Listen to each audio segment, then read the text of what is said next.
Muchísimas gracias a nuestros televidentes de Congreso Televisión. Seguimos en este ciclo de entrevistas especiales en el marco del evento sobre medios de comunicación impulsado por el Congreso de la República. En esta oportunidad nos acompaña el destacado periodista Humberto Jara, a quien por supuesto le agradezco la deferencia que ha tenido con nosotros de brindarnos su tiempo. Don Humberto, gracias por estar aquí en Congreso Televisión. No, gracias por la invitación a conversar.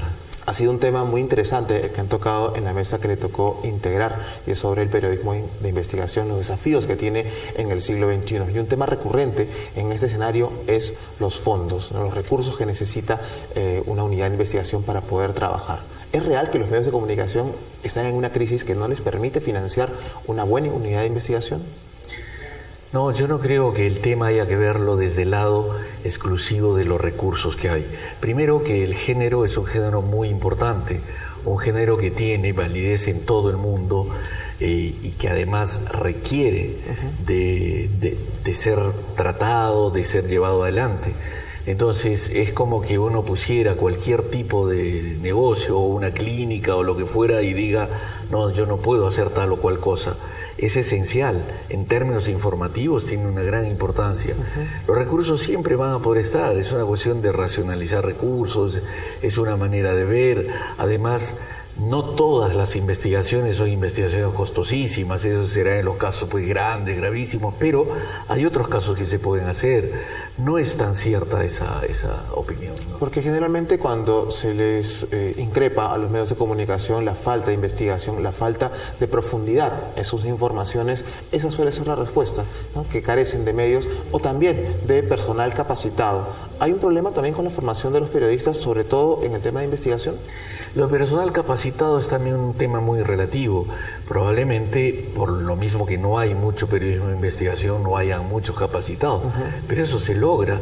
Si un medio quiere poner algo, pues dedicará a la formación de algunos periodistas, invertirá un poquito en eso, que son una cuestión de meses, podrá hacer convenios con universidades, y en fin, lo de la capacitación no es, nadie nace sabiendo y no es que todos los periodistas tengan que tener experiencia de pronto. Eso se va construyendo, el tema es la decisión, si se quiere o no tener periodismo de investigación. Tomada esa decisión, pues se verá la formación, se verá de qué manera y se irá construyendo. De repente en el primer año no será una unidad muy sólida, muy variada, pero al segundo empezará a dar frutos, el tercero será mejor y cosas por el estilo, ¿no? Yo creo que son argumentos más bien que lo que tratan de hacer es esconder la realidad central, que no se quiere que haya periodismo de investigación, porque el periodismo de investigación es incómodo. El periodismo de investigación tiene por propia definición esa necesidad de destapar aquello que está entre cuatro paredes, y eso siempre trae inconvenientes.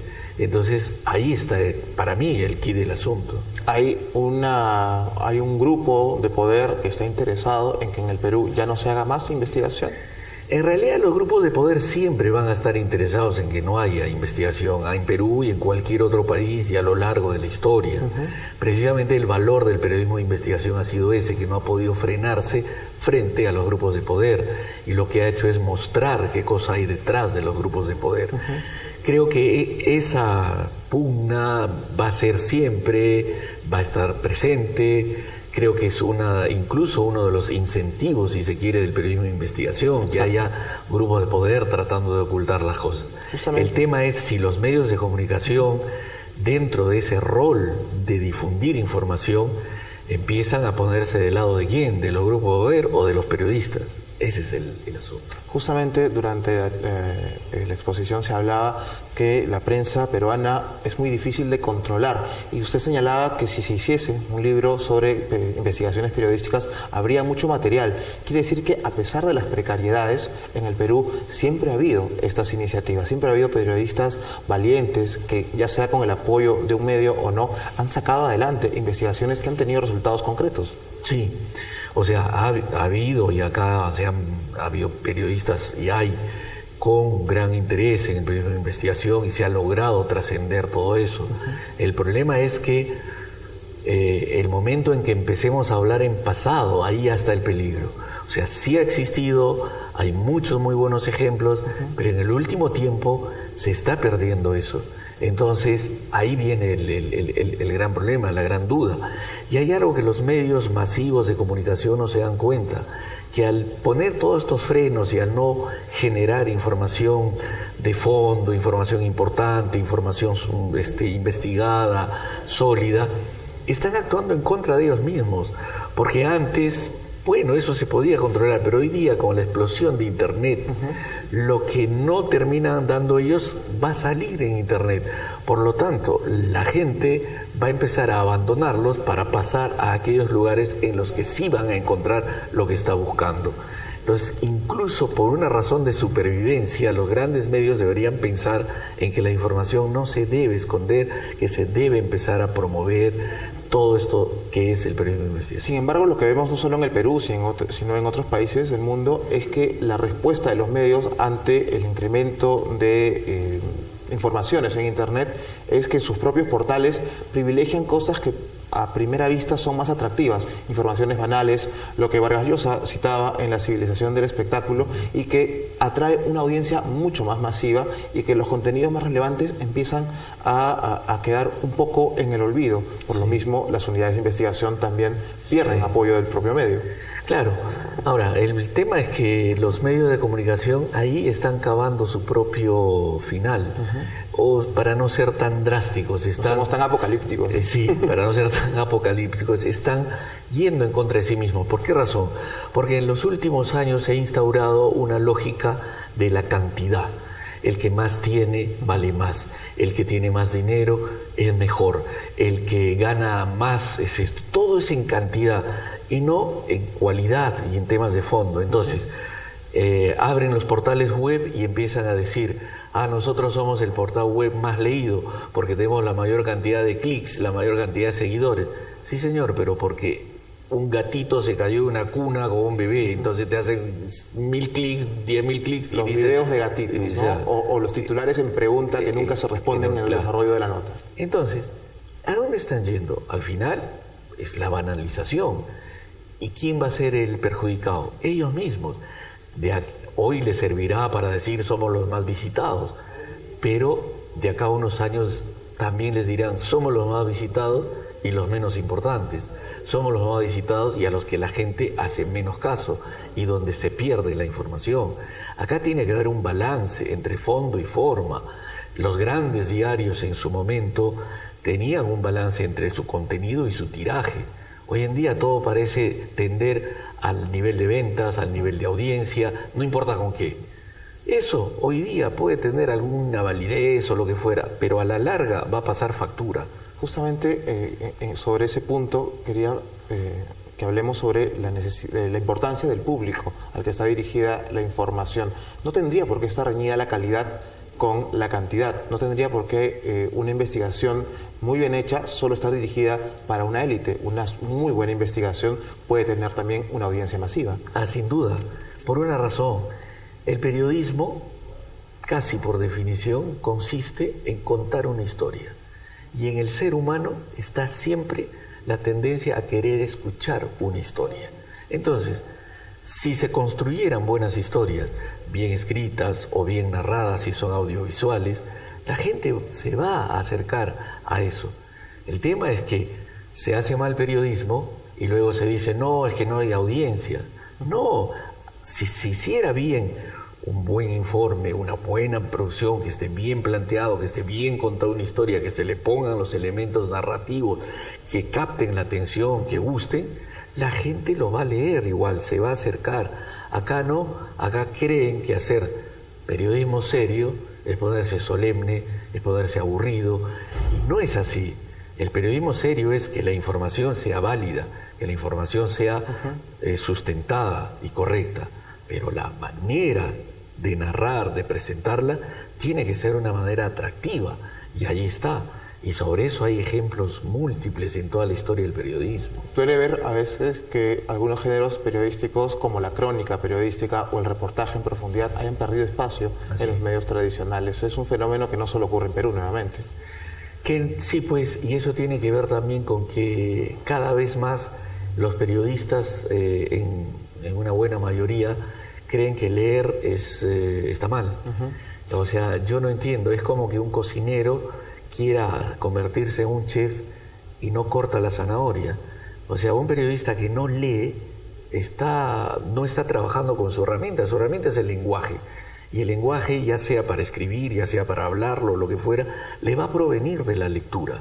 Entonces, si no hay esta tendencia, es terrible. Yo la primera vez que entré a trabajar a un canal de televisión, me quedé pasmado. No había un lugar donde hubiera un anaquel con un libro. No había. Y yo preguntaba, porque venía del periodismo escrito, claro, y me miraba como un tipo raro. Me decían, ¿para qué? ¿Qué vas a leer? Acá todos son videos. No, le digo, pero en la lectura están las cosas sustanciales. Si quiere el manual de estilo para él. Aunque sea. O un diccionario. Un diccionario, sí, que es muy útil y parece que muchos de los periodistas actuales no lo utilizan. Durante su exposición habló también de una faceta que lamentablemente ha cargado el periodismo de investigación en los últimos años en el país, y es este papel que se irroga de fiscalizador y condenador. Contaba el caso de Polo Lórtiga, por ejemplo, hablábamos del de Rosario Ponce también hace unos minutos con Ricardo Uceda. ¿Por qué este vicio de la prensa de convertirse en el juez, en el fiscal y en el carcelero? A ver, yo creo que esto se inicia hace años, cuando se empieza a hablar en el Perú de que la prensa fiscaliza, y ahí se empieza a equivocarse totalmente, porque el rol de la prensa no es fiscalizar. El rol de la prensa es informar, el rol de la prensa es investigar, y aquello que investigó lo informa, y punto. La fiscalización, el juzgamiento, pertenece a los otros ámbitos de la sociedad a los cuales se les ha encargado esa materia, Poder Judicial, el Poder Legislativo, lo que fuera. Pero cuando se empezó a hablar acá del periodismo fiscalizador, ahí empezó a desvirtuarse todo el asunto. Entonces ya se ha llegado a un momento en el cual ya esto se une también con un fenómeno que está ocurriendo mucho en el periodismo, ese periodismo que se fija mucho en el periodista como personaje, y que empieza el egocentrismo, el ombliguismo, la figuración, hasta la soberbia, ¿no? Entonces, claro, aparece un periodista y en lugar de mostrar su información y decirle al público, esto es lo que yo he encontrado y esto es lo que ustedes tienen que revisar, él se convierte en protagonista, y en el momento que se convierte en protagonista compra su historia y quiere tener la razón a como dé lugar, y termina juzgando, haciendo juicios de valor, condenando, y termina dañando a personas que son inocentes, que terminan en prisión. Nosotros estamos viendo algo que es terrible. No puede ser, tanto que se habla de democracia, que los periodistas estén enviando a inocentes a prisión y no pase nada. La libertad es un valor fundamental. Yo escucho a los periodistas decir la democracia y la democracia y la democracia, y si alguien cuestiona un elemento de la democracia, saltan y dicen es un antidemócrata o lo que fuera. Pero en su actuar uno se pone a pensar y dice, ¿acaso la libertad individual no está consagrada en la Constitución, en los derechos humanos y todo, y debe ser protegida? ¿Y qué pasa entonces con los periodistas que terminan enviando a prisión a inocentes? ¿Qué pasa con nada? ¿Por qué? Porque ellos son el poder que fiscaliza. Y se amparan en una mal llamada libertad de expresión, claro, que a veces genera más perjuicios que los beneficios. Lo que señala es bien importante, porque apenas se quiere decir a un periodista, oiga, usted está actuando mal, libertad de expresión, me están coactando la libertad de expresión. Perdón, señor. Creo que están prostituyendo el término muchos de ellos. Absolutamente, desde hace mucho tiempo. Y ahora que hablaba sobre esta pose de fiscalizador y de acusador de la prensa, hablaba sobre un caso que usted conoce muy bien, el de Polo Lórtiga. Señalaba que fue condenado no por un crimen que no cometió, sino por un crimen que ni siquiera existió. Hemos llegado al extremo tal, o sea, porque antes, digamos, el periodismo se equivocaba y había atribuido un crimen a una persona que no era, y bueno, el inocente salía preso. Acá no existía crimen. Una señora que muere de muerte natural porque tenía un aneurisma congénito, nació con ese mal. Y eso es como cuando un ser humano lleva una bomba de tiempo en el cerebro. Es una vena que puede reventar a los 5 años, a los 10, a los 30, a los 80, dependiendo de la suerte que tenga. Y le ocurrió a los 30 años a Eda Guerrero. Entonces, nada. Pero en la construcción de esa noticia, donde estuvo el periodismo, estuvo gente detrás que quería ganar dinero, estuvo una fiscal corrupta, empezaron a construir. La prensa necesita un villano, generalmente, para construir sus historias. Pero lo grave es que hubo un canal de televisión acá que hizo programas tras programas tras programas, a pesar de que se le había informado de que ese tema no era cierto, y sin embargo continuó y continuó con el asunto. Justamente. Entonces, eso ya es un pésimo ejercicio del periodismo. ¿Y qué ha pasado con esos periodistas? Ahí siguen. Justamente, es un tema que también se tocó, esta degeneración de la investigación cuando se convierte en campaña, cuando ya parece tener una motivación adicional al simple hecho de informar. ¿Pasa mucho en la investigación en el Perú? Pasa mucho en el periodismo, ni siquiera solamente en el periodismo de investigación, sino en el periodismo en general, porque acá se tiende mucho, distingamos las campañas en el sentido de darle seguimiento a una noticia hasta que ese hecho se haya terminado de revelar y de cuajar. Eso está muy bien, es parte del asunto, pero el tipo de campaña que está destinada a bajarse a un objetivo, a sesgar información, a buscar un interés particular, ese es el problema. Y creo que eso se da mucho en nuestro periodismo. Y eso no es un elemento válido, porque ahí ya estás jugando a favor de intereses, o porque tienes a alguien en contra y le tengo que dar duro y entonces dale y dale. Y eso ya deja de ser periodismo bajo cualquier punto de vista. Finalmente, señor Jara, ¿es válido pagar por información? Esa es una gran pregunta que está en toda en la historia del periodismo.